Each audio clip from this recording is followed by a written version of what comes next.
Welcome, everyone, to Children's Book World's event with Lauren Tarshis and Elliot Reefer. We're here to celebrate Lauren's newest book, I Survived True Stories, Courageous Creatures. And let's not forget Elliot's book, which Lauren has a copy of, Animal Rescue Agency. Look at that. I love that fox's face. I'll tell everyone a little bit about Lauren and a little bit about Elliot, and then we'll jump right into letting them speak. Lauren Tarshis, if you don't already know, is a New York Times best-selling author of the I Survived series, which currently has over 34 million copies in print. Lauren's debut picture book, Only My Dog Knows I Picked My Nose, went on sale last month, and she lives in Connecticut with her family. You can find out more about her books online, and we'll hear lots about the stories that are in here today. Elliot, you guys both have long biographies. Elliot Reefer is also a New York Times bestselling author and has won the Green Earth Book Award and the Lord Almighty. Sigurd Olsen. Sigurd Olsen. I assume, yeah. Nature Writing Award for Children's Literature. Thank you, Elliot. His novels include the Lost Rainforest series, the Animal Rescue series, and a long list of others that I cannot name. But we'll celebrate Animal Rescue Agency tonight. And he lives in New York City and is on the faculty of the Hamline University and the Fairleigh University, Dickinson University. Am I right? Mm-hmm. Fairleigh Dickinson, yeah. And got it. In creative writing programs and reviews books for USA Today. So we have two very exciting people here, and I will drop a link where everyone can purchase the book in the chat. And for now, we'll let Elliot and Lauren take it away. Thank you so much, Amanda. And Lauren, I am beyond excited to get to talk to you tonight. I've long been a fan of yours, and I know we are both fans of adventure stories and animals and kids stories and communicating with kids around all these questions. So I know we're going to have a great conversation. And I just wanted to jump in. I'm going to ask you a few questions, and then we're going to have plenty of time for Q&A from the audience. So make sure you start formulating your questions now. We'd be happy to answer, and I'm sure Lauren would be happy to answer anything about what's in Courageous Creatures, which I absolutely devoured. My mom came over to visit, and she devoured it on the first day that she was over. She's like picked it up, and then she was just deep in. Wait, Elliot, I have to interrupt you because everyone missed when we got together about 15 minutes ago was the first time I got to meet Elliot. And I told him so that I am not just a fan, but I'm just such an admirer of all of your books and your writing and just your lovely way in the world as an author. And so I am this is like, it's really a dream for me to be able to not only meet you, but to be able to be in this conversation. So sorry to interrupt you, but I just had to get that in. Yeah, the admiration is deeply mutual. It's clear. Well, I was hoping before we got to any more specific questions, I was hoping you would sort of take us through Courageous Creatures is real stories, and we'll talk about how that might be different than some of the more fictionalized versions that you had in previous I Survived books, but real stories of 4 very special animals. And would you take us on a tour through these 4 animals that we'll meet in Courageous Creatures? I would love to. Well, the I Survived series, which is, my main series, which I'm just starting the 22nd book in that series. That's historical fiction. So of course, I do tons of research and then I make up the characters, mostly humans, but also some animals as well. But for this book, this is the 4th book in this in the true stories spin-off of I Survived. And what it enables me to do is take these nonfiction stories that most of them that I've written in my other author life, which is as part of this amazing magazine world of Scholastic, where we create incredible resources that kids read in their classrooms, and they're, the stories that I get to write for mostly Storyworks magazine are all nonfiction. And so I love the chance to not just delve into research, but then to really, it's a different sort of challenge. I don't get to use my imagination. I just have to work with these real stories. So these stories, all of them they're all about animals, but they're also, I wanted to really show that there, of course, are these wondrous creatures that we share our planet with. And many of them are endangered or, facing so many challenges. So my goal with this book is not only to share the incredible world of these animals and cool facts and amazing adventures that these animals have, but also show how we humans can really work together to help protect the natural places where these animals live, to help them when there are crises. So each one of the stories sort of shows the relationship between humans and animals. So I have, the first one's a little bit different, and it's one that Elliot and I were talking about because I think I became completely fascinated. It's about a hero pigeon from World War I named Cher Ami, who helped rescue more than 100 US soldiers during a battle in France during World War I. And Cher Ami is a carrier pigeon, thank you, Elliot, who was one of thousands of pigeons that were part of the armed forces in World War I and World War II. And during that time in 1917, 1918, a pigeon was the most reliable form of communication because walkie-talkies, they didn't have walkie-talkies, they didn't have cell phones, the radios were really unreliable. So I write about Cher Ami. I write about two cheetahs in an incredible place in Kenya called the Leia Foundation. Elliot, have you ever worked with them? No, never. Oh my gosh, this place, everyone should go online and learn about Lewa. It's Lewa.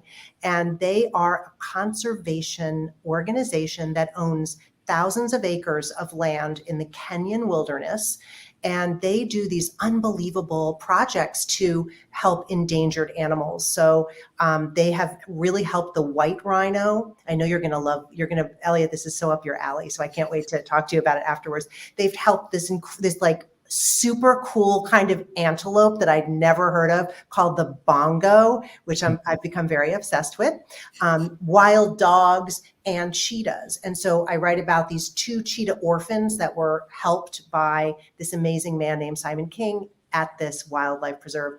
Then there's the amazing Dolphin Defender, a man named Harley Jones, who is really probably responsible for saving thousands of marine mammals.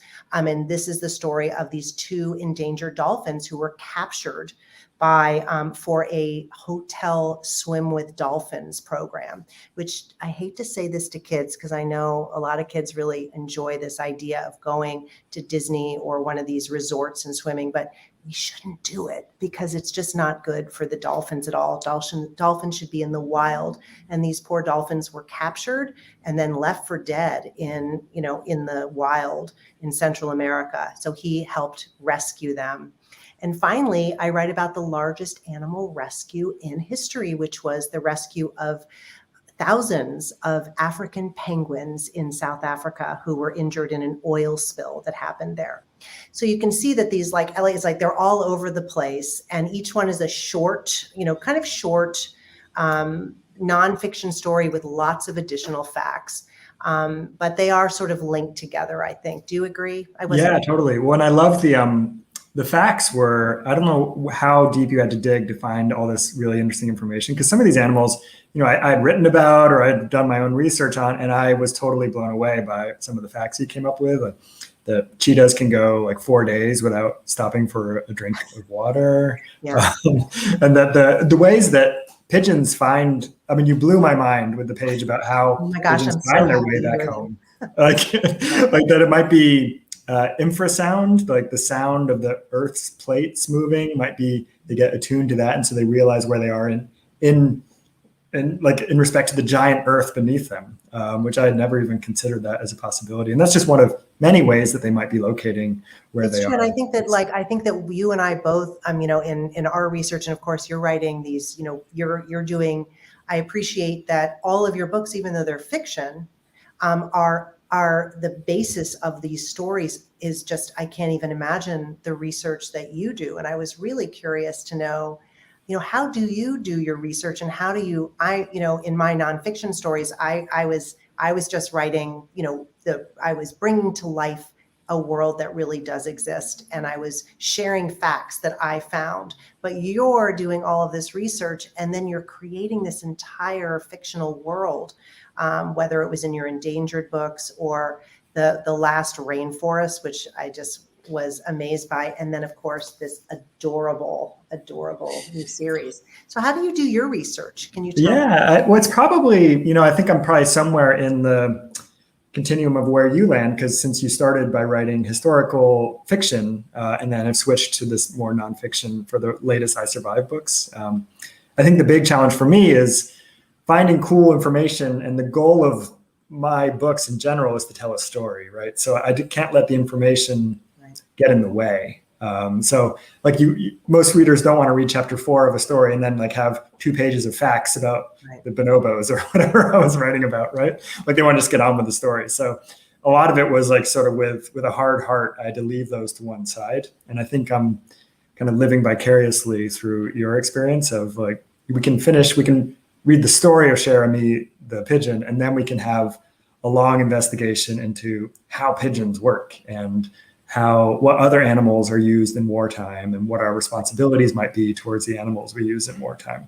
And I think one thing that I enjoy that you do, and I think is probably very useful for families and for classrooms, is that you pose these really interesting questions, ethical dilemmas. A lot of us think going to a resort and swimming with dolphins it's great. We're connecting with the dolphins. They're connecting with us. We're supporting the fact that dolphins and people should spend time together. It seems like a really great thing, and often we don't know until we read, a very delicately phrased but really incisive account like yours about how it can be really damaging to the dolphins because of the trade in the wild animals in order to bring them next to hotels. So it's all this dance, right, about how much information to bring in, how much to leave out.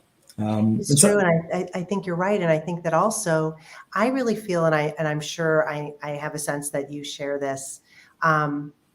I spend so much of my time with kids, in their classrooms with 3rd, 4th, 5th, 6th graders, and I'm just amazed by even kids who look. I was not a reader as a kid, but even kids who are not, don't love to read or maybe don't think school's their favorite thing. Kids are so curious and they want to know stuff. And once they learn,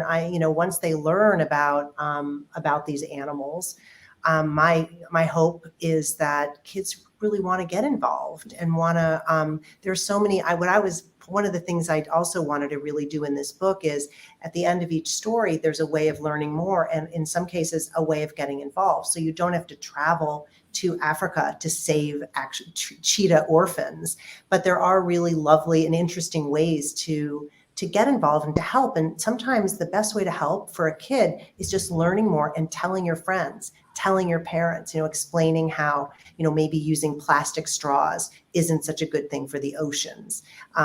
Helping kids understand the connection between, the way we live at home and even some, the animals that we're sharing even in New York City.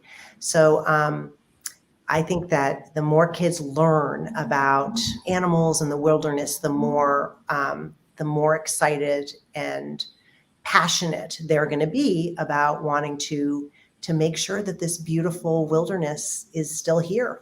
Yeah. One of the things that was really striking throughout is, obviously you can tell from the cover, the animals are front and center and they are the stars of the show. But in each of these 4 stories, it's also really about our human relationship to animals and what bonds us with the natural world and what we might owe them. Like, so the penguins were put in danger by an oil spill. And so we had to go in and fix the problem that we created with them. And similar with the dolphins, right? That they were captured for human entertainment. And so someone had to set it right. And the cheetahs were orphaned, I think, by natural causes, right? Like their mother died hunting. A lion. I think, yes, a lion. And then, And you're so right. And that is something that people like in the case of the penguins, where you had these thousands of, these animals were just soaked in oil. And it was just, I can't even imagine what it was like to come onto this beach in this island off South Africa, Robben Island, and see this scene of just absolute suffering. But people were just so amazing. And, hundreds of people rushed to the beach and wanted to be involved and put aside their work and their families, and often, also sort of endangered themselves because these little teeny penguins have super sharp beaks, and people, people worked together and created this unbelievable system for cleaning the penguins, making sure they were fed, and then releasing them back into the wild. So you're right. Which, by the way, kids, if you want to see something really scary after Halloween, just Google inside of a penguin's beak. It is not just smooth in there. They have like little tendrils to trap fish. And so they open their mouths and you're like, oh, that's not a cute animal anymore. That's really scary. That's like an alien monster. I love one of the things I learned out of your book was I didn't realize they started with vegetable oil. So how does the process work? How do you clean a penguin? You clean a penguin? Well, very carefully first. I mean, and I think that one of the things that when I read so much about, the people who had helped, and I interviewed some of them. And again, people were so sad, and so, they were overcome by seeing how these animals were suffering. And it took a while. They had to first get them to this huge warehouse. And it smelled so terrible. There were people, can you imagine? It was, 1,000, I don't know how many, I've lost count, 1,000 of penguins. And then they were feeding them fish, and it was just a disaster. But the first thing that they did was you use vegetable oil to sort of I guess neutralize the crude oil, and then they gently wash them. And they also had to, they had to feed them, and so there was a lot of the.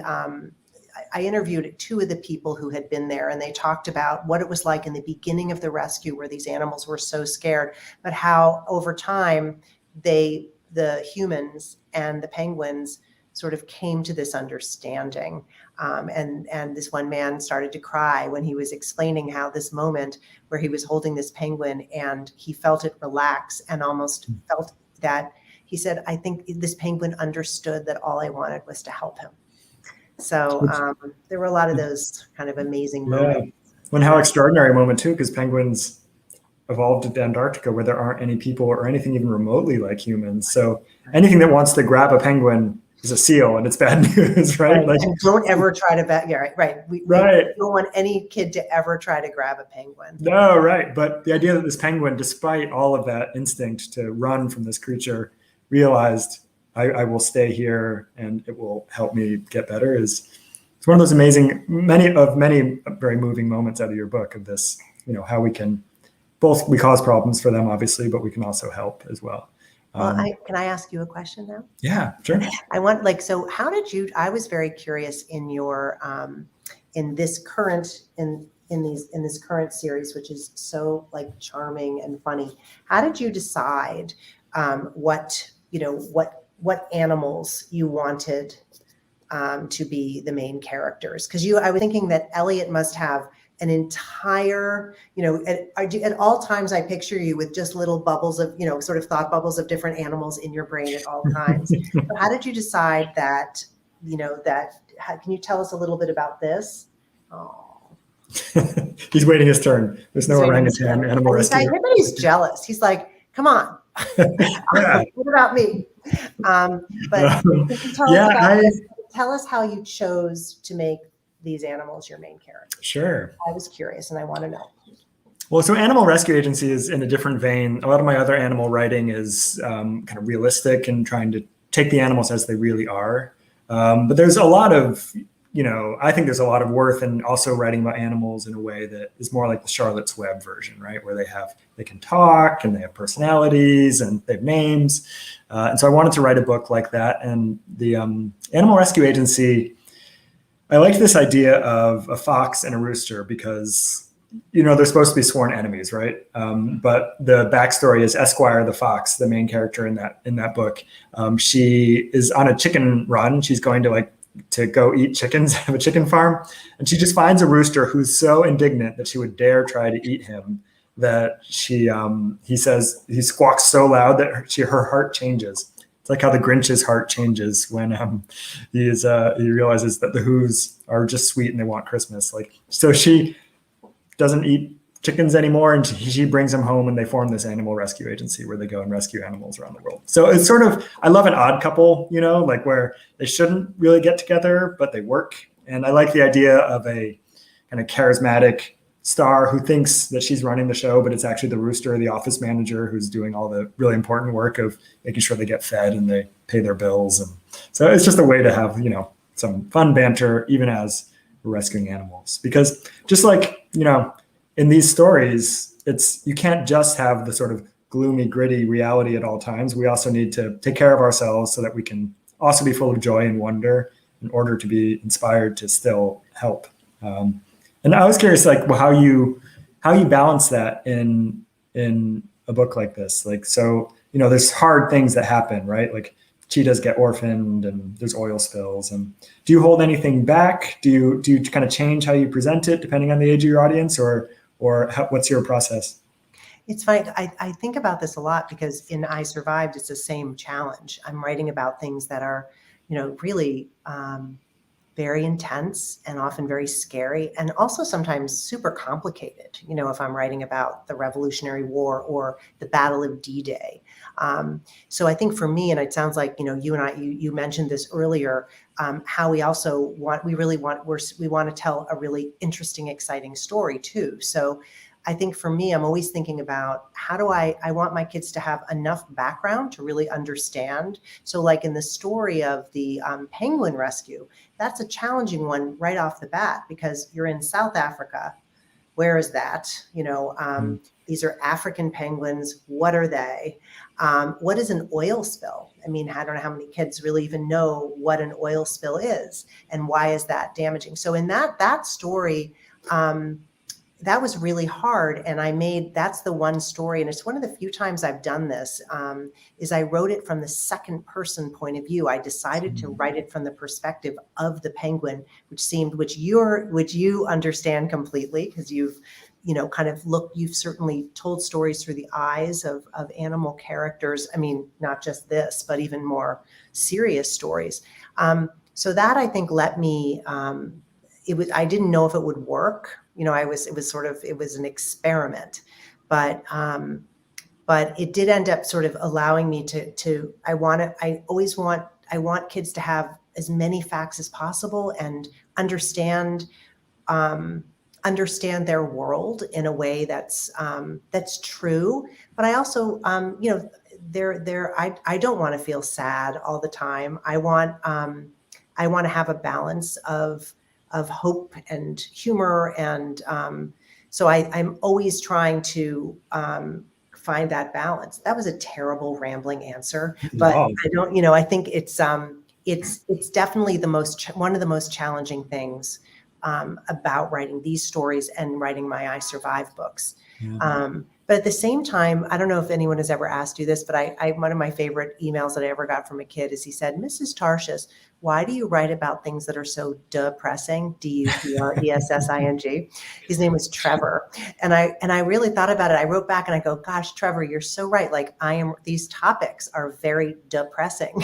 But I have found, I was surprised as I thought about that question, that I somehow become a more hopeful person through the process of writing 21 books and then these nonfiction stories about really serious, scary, sad things. Because in my research, whether it's a historical fiction book that I'm researching or a nonfiction story, I come across the most amazing people, incredible human beings who are helping other people or facing really difficult challenges and finding ways to move forward.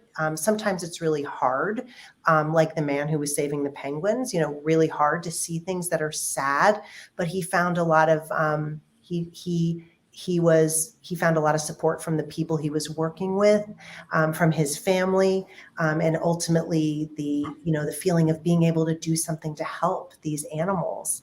Was, he says, something that he'll never forget his whole life. So I think that I feel that we human beings, we can do a lot of good in the world. One of the striking things about that penguin section was, like you said, you do the you point of view, which I've I don't think I've ever done that for anyone, human or non-human. So it says, that as you read, it's like you are an endangered animal. You don't know that. You're just a penguin and you're concerned about getting fish, but an oil spill happens and you don't know that it's oil, but you just know that you can't swim anymore. And it actually kind of forced us to sort of leave our little human silo and enter the penguin one for the length of that chapter and think what would the penguin's eye view of all this be? And then from the penguin's point of view, this, man stopping everything to make sure that you're safe again is really, you see that from that journey. It's not just an animal to be pitied and then to be fixed. It's this creature that was shocked and then is saved at the end of it. It was really nice. Yeah, that article was, I remember it was one of the most interesting I wrote, and part of it was, I think that putting myself through the eyes of the penguin.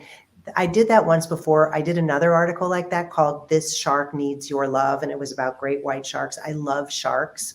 I just think they're awesome, and it puts you in. I think kids can try this. It's actually a really great writing journey to go on for nonfiction, to write through the eyes of the animal, or it could be a person that you're writing about, because it puts you into a different position also as a researcher, because you're looking for lots of different sensory details, and you really want to know what it feels like to have if you're a penguin, how cool it would be to streak through the water, and so I think that I sometimes now even when I'm not writing from that perspective, like in one of my I Survive books, I try to put myself back in that mindset when I'm doing my research, because I think that those details that you can unearth in research, like how something smells, how something feels, is just a really great thing to do when you're writing any sort of fiction or nonfiction, I think. Yeah. And it's a great excuse to go get into the water and sort of muck about and see how it all goes. Eat some good adventures. Anchovies. We're going to open it up to questions in just a moment. I have one last one before we go to audience questions. Are there animals that didn't make the cut that we can look forward to seeing in future books? What's next for you? And are there courageous creatures involved in it? Oh my gosh. Well, I've realized that we're always writing about animals in our magazines, and pretty much all of my I Survive books do have some sort of animal in them, so whether it's there's often snakes, or there's a cat, there's a cat, there was a dog in my Hurricane Katrina book. So I think that I always love to have animals in my I Survive books. And in terms of nonfiction that I'm really excited to write about, I really want to write a story about the bongo, this antelope, because it's actually, I'll just quickly tell it to you, maybe you want to write it, or maybe one of the kids want to research this, but this is a Lewa story too. So the bongo used to be, they're gorgeous. You can look them up. They're these striped antelopes. They're very large and they have these beautiful horns, and they used to be all over Kenya, but I don't think there are any left. So the only ones left are in this wildlife preserve in Florida, where they've been bred. And so there's now, Lewa got permission from the government of Kenya to start bringing some of these bongos back from Florida to fly. Imagine the bongo airlift, to bring them back and to reintroduce them, because their goal in Kenya is to try to restore the ecosystem to this more balanced ecosystem with more of the animals that used to be there, but are no longer there anymore because of hunting and poaching, or because humans have turned wilderness into farms and towns. So that's definitely what I want to write about. Well, that would be so complicated too, because endangered animals are governed by CITES, the treaty that really does a hard line of never, ever transport them across country lines for any reason, even for bringing them back to where they came from. It's been a real difficulty, but if there's a will, there's a way. They can get senators involved to make it happen. Yeah, I think you're right, and I think that was the remarkable thing, is they've somehow gotten permission. So I'll follow up next time we talk. I'll have more information. Yeah, I can't wait to read about the bongos. How are we doing for questions, Amanda? Has anything come in? Nothing has come in, but I have a long list that we can begin with. My first question, this one's for Lauren, but I would like to know if Elliot, if this applies to you as well. What was your favorite thing that you learned while you were writing? Like your favorite fact that like perhaps it's your favorite like dinner party fact to share when you're with friends, or your favorite fact to share with like the kids.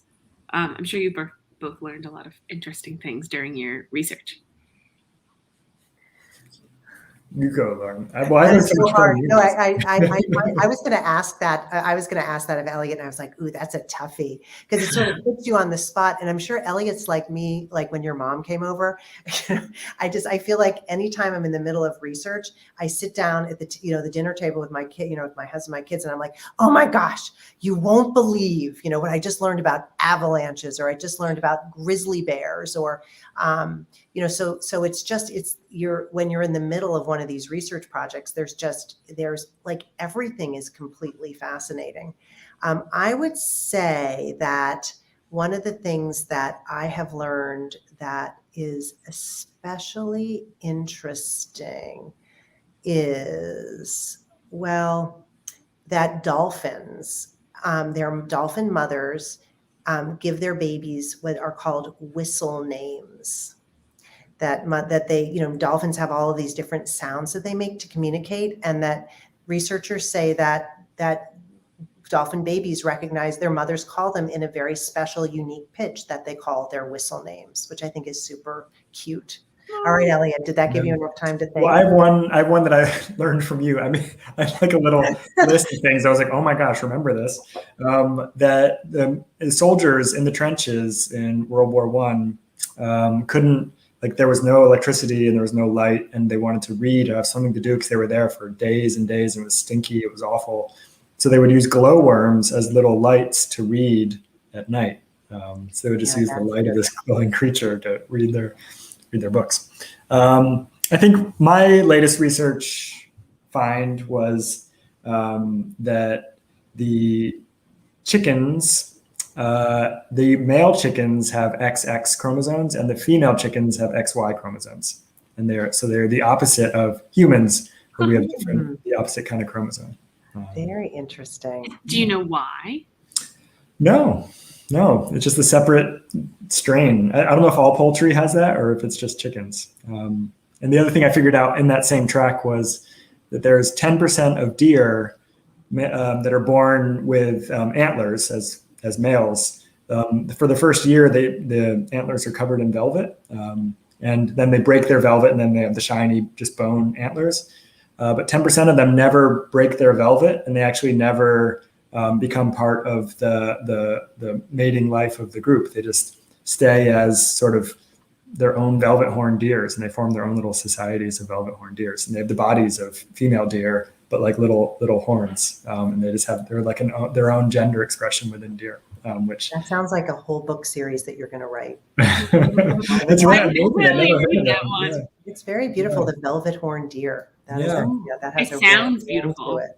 Yeah, I would like to keep my velvet if I had velvet on my horns. I know, I would too. A lot prettier. Yeah. You've seen a velvet horned deer in person? I have not seen one in person. We have a lot of deer in the backyard in Orient. We have a house in Long Island, but they've all broken their velvet. So they're. I have seen, now come to think of it, I have seen a deer with sort of these velvety horns. Yeah. What I love is they're so they don't fight with other males for females because they're not interested in mating. So they actually are much healthier. And one of the deer scientists wrote that we know they're healthier because they have excellent fat deposits. So I think we should all go around admiring our fat deposits. Yes, you're very healthy. I have another fact that I like that I realized it was one of the first animal facts that I learned. One of the first articles I ever wrote about an animal was for Storyworks. It was many years ago. And it was what I think kind of got me, just because I didn't, all of this, I don't know about you, Elliot, but I never thought that I would grow up and be writing these kinds of stories. I started writing for the magazines when I was, many years ago, and I got hooked on these heavily researched stories. And one of the things that blew my mind, and I just loved it, was that mother crocodiles carry their babies around in their mouths very delicately. And they also crunch sometimes if their eggs don't hatch, they like put the baby there. They have this like ability to be like incredibly delicate. So I just love this idea of this mother alligator walking around with all her babies in her mouth. Wow. I've never seen that, but I think it, that's a much more rare sight, I think, than a velvet horned I think deer. yeah. Wow. I would much prefer that one. That's very exciting, especially since it's a reptile. And we always think of reptiles as like abandoning their eggs, right? And just doing their own thing, that they're not maternal or paternal. But obviously this mother really was. Wow. It's also possible that that's not true. I actually, as I said it, I was like, I did read it, but now it was in the days before of like, it was in the infancy of my writing before there was multiple fact checking. So everyone can go check that fact, but I will stand by it. We'll all do our own research to confirm or deny, but for now, beautiful fact. I have another question. Can I just keep shooting them off at you? Please do. This one is definitely for both of you. What inspired both of you to write about animals? I'm interested, Lauren, in your I know you were talking about how you always have had animals in your stories, but like a whole book of them. What inspired that? You said you never imagined that you would be doing this kind of writing. Were you always inclined towards animals and like had a special place in your heart for them? And the same question goes for Elliot, but I know that a lot of your books have been animal centered. So Elliot, I want to hear, how did you, because Elliot, was your first book The School for Dangerous Girls? My first book for young people was The School for Dangerous Girls. I'd written 2 books for adults that were just about human animals before that. Then I saw the light and I switched to younger humans, and now I'm basically just writing about animals. And how did you decide to switch to animals? I think, well, two reasons. One was a total accident, is that I bought a pair of pants that were Bonobo's brand. And I thought it was a nonsense word. And then I looked it up and I found out about this species of ape that represented the best sides of ourselves and was peaceful and matriarchal, meaning the females are in charge. And it was just like a really inspiring story. And reading a nonfiction account by a primatologist about her time working with these creatures, I was more emotionally moved than I had been in any other book that I had ever read. So I knew it captured something in my heart, the idea of these creatures that needed our help. And so I just listened to that voice. And then once I started listening to that voice, it's funny to walk in the bookstore or in the library and look at a shelf, and you just see like all of our books are about humans. Like we know that, but then it's kind of strange when you actually think about it. Like there's other creatures are having like amazing stories, like Lauren's writing about. And especially for young people, like picture books, we have the majority of animals as the main characters. But as we get older and older, fewer and fewer animal stories stay in. And, there's epic true life adventures that non-humans have too. And I think it kind of helps us have a sense of perspective and to get over ourselves a little bit, to spend time with those stories and to realize that existence didn't, just lead just to like humans having their stories. And like, that's where it all ends. And that's the most important thing, that there's actually a lot more out there. It's like a reminder that we're not the only things out there. I'm looking for, oh yeah, this is it. You said you love sharks, and this is my favorite shark in your book. And it says, if you were a dolphin, you would watch out for sharks, which are the only sea creatures big enough to hunt and eat you. And it's a little shark who's just saying, "Who, me?" You always have to me. What? Yeah, I agree with you. I think that also for me, I am working really hard to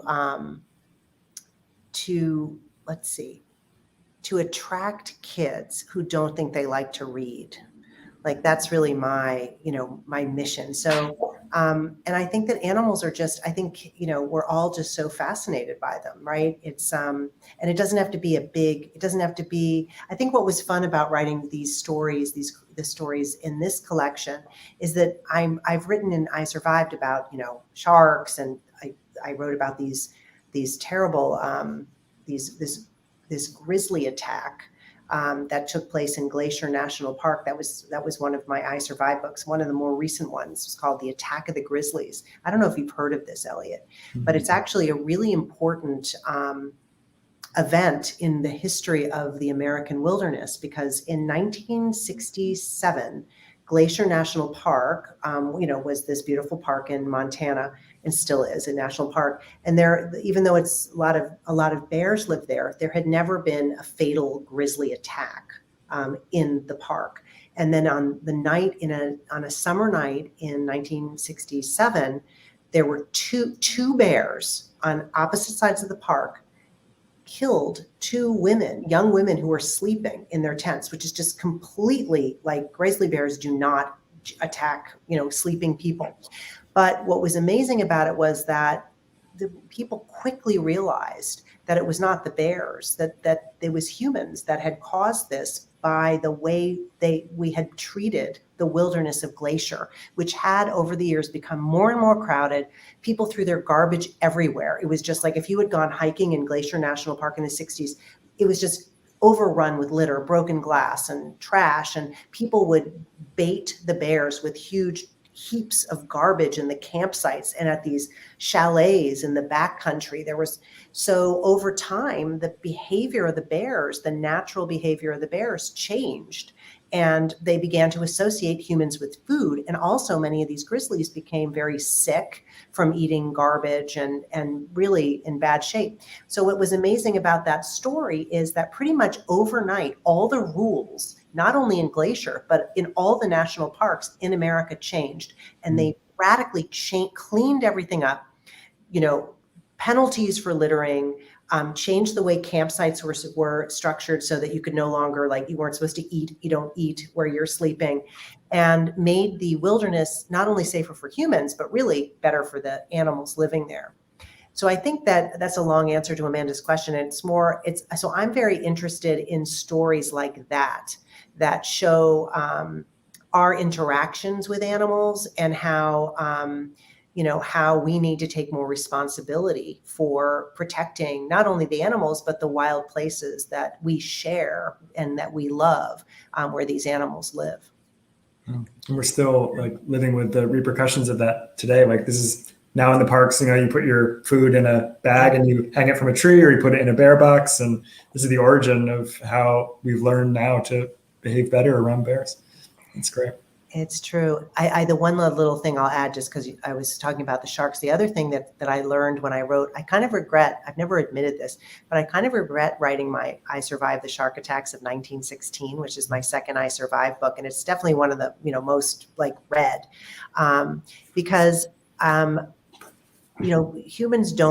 sharks do not generally attack humans. They have accidental encounters with humans, because we're swimming in their habitat.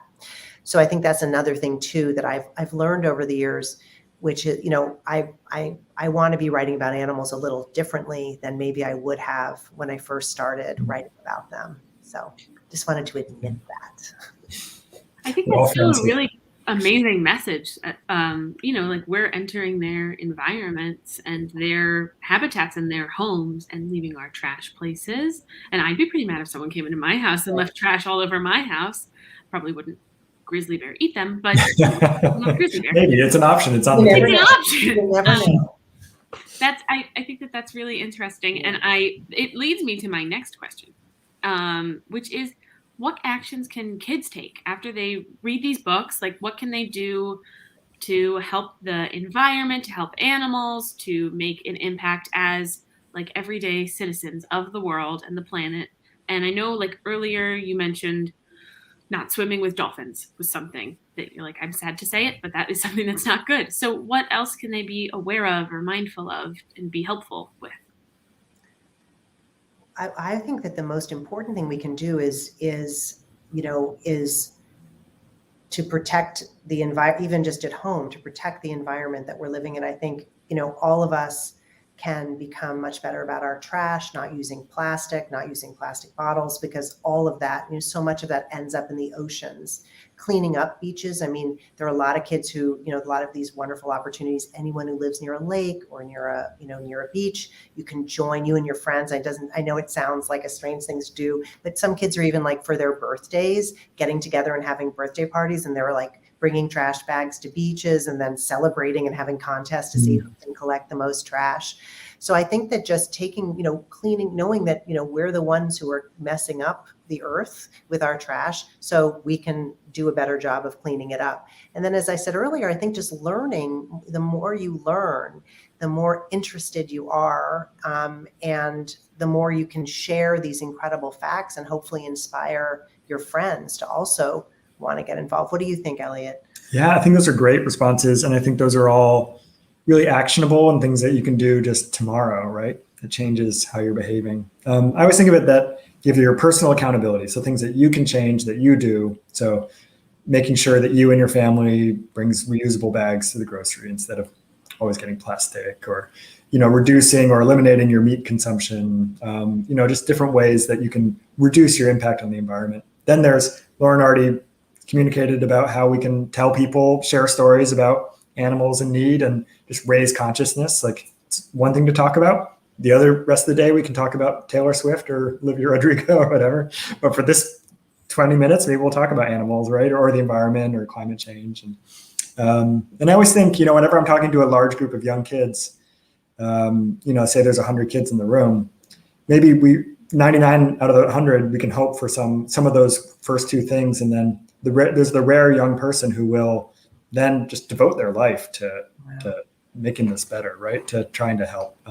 And often I know I would have thought that means going out into the wild and like taking baby bears and terry cloth and holding them, right? But that's kind of the kid version of it. And some people do that. We read about some of them in this book, but there's also a great need for like lawyers that work for, the Animal Legal Defense Fund is a great roster of lawyers that go in and fight for animal welfare and protecting animals.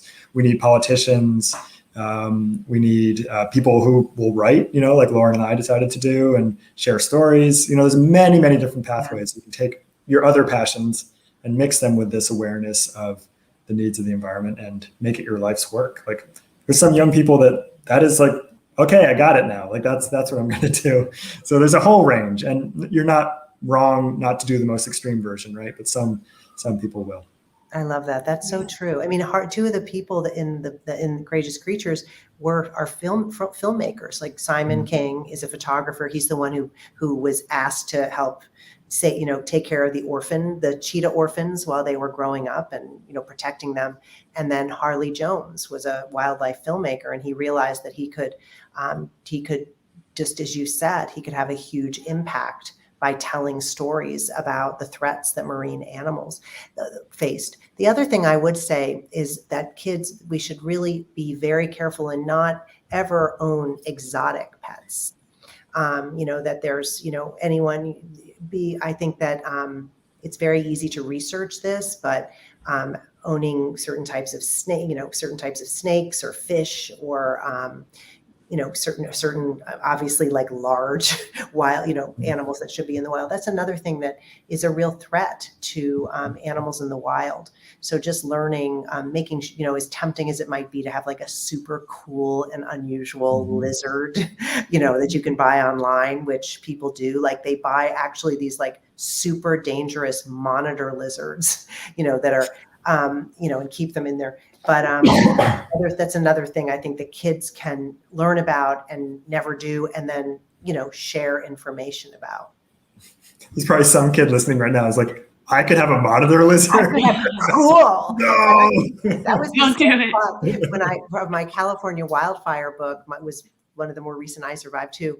I have this whole subplot where the secondary character, she and her mother run a reptile rescue. And this is like a real thing, because a lot of people get these, and that's why it's on my mind, because I did tons of research about this.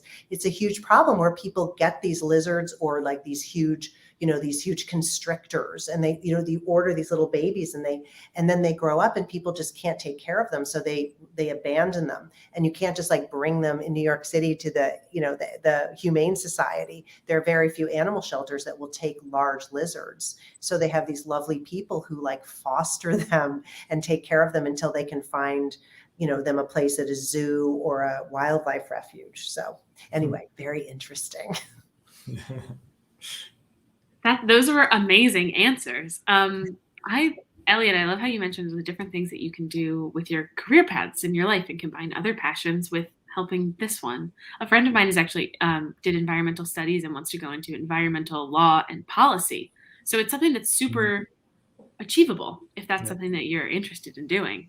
Some of them are really like romantic, like the idea of bottle feeding young animals, but often like the less romantic ones have even more impact, right? Yeah, and then you can go own a kitten instead. Okay. We're probably winding down, but I do have a question for Lauren that I'm really curious about personally. Is what do you think the I Survive series in general, like how did it capture the imaginations of 34 million readers or more, given that the books are shared in libraries? Like what is the pull there that has just gotten so many people involved? Well, thank you. I think that what I'm struck by is, and I think I shared this with you earlier, so many of the kids who read my books and who write to me don't think of themselves as readers. They're not the kids who are like under their covers late at night reading Harry Potter at the age of 9. But they are curious. There's so many things that are cool and fascinating that have happened in history and that are happening around us, whether it's something relating to weather science or a shipwreck or, these different chapters in our history or world history. So I think that my goal is to take sometimes really complicated stories and make them so that kids that they're not only interesting, but that there's enough background so that kids can understand them. And also I really want kids to finish reading one of my books, like my Grizzly book or my, and then I always want to I want them to think, what do I want to learn next? And I want them to move on to one of your books, because your books are for slightly older kids, or one of Alan Gratz's books. So I see my books as really door openers for a lot of kids. And they're very hard to write. I actually think I would like to take one of your writing classes, Elliot. I need to We'll give you a free pass. Because I find them so challenging, and they're getting more challenging to write. And part of it is that I've created many different types of characters, every kid comes into one of the I Survive books, all of my characters already facing some sort of internal problem or, issue with their brother being a Navy SEAL and they're not knowing where the brother is, or, their father being taken to prison because he got caught up in some, little crime at his bank. But I find the interweaving of I find historical fiction a very challenging genre. I have to write so many drafts of these books. I'm writing the 22nd one now, and I've rewritten the first chapters 30 times. I mean, just trying to find the character, trying to find the rhythm and the tone. But I think that it's really an amazing thing, and I'm sure you feel the same way. And Amanda, I'm so grateful to people like you, because it's really that being with these kids who read my books, that it's so inspiring. I feel so lucky to be a part of that world where, with kids and teachers and kind of everyday Zooming. And I just feel it's just a complete joy, worth the this morning I woke up at 4 a.m. to try to okay, I think I can write this chapter and get it done. So you mean you didn't wake up to prepare for this very exacting, intense interview?